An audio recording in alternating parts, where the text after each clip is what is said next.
in the inner city, you got a lot of Samson dynamics going on in the inner city. Not that you don't have them in the burbs. They're more obvious in the inner city.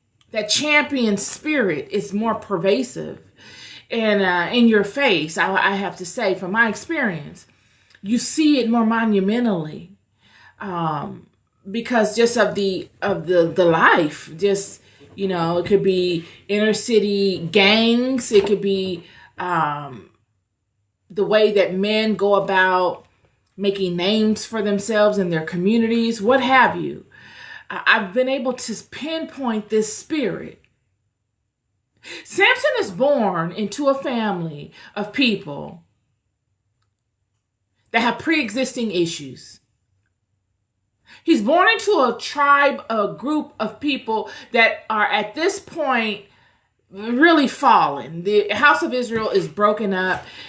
Many of the people are wandering. They're not honoring the God of Israel. They're worshiping idols. They're doing everything that God told the children not to do, and they are in a transgressive state.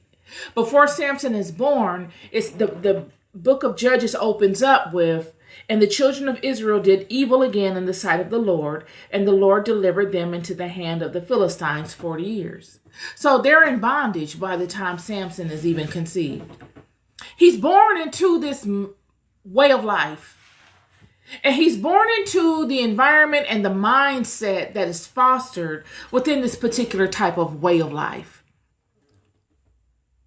The Philistines were a group of deviants, if you want to call it that. They were the type of people that came upon you and stole your stuff.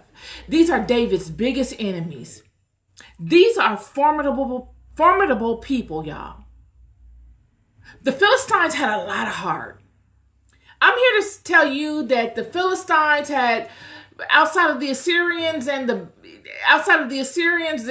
Philistines had more heart than everybody. You don't want to fool around with the Philistines. They're highly unpredictable. They fight amongst one another. There's no honor amongst them. And what we see in the book of Judges at this point is the Danites, up to this point, have fostered a very close relationship with the Philistines. The Danites would somewhat align to the Philistines in their activities in raiding and ransacking neighboring nations, such as Egypt.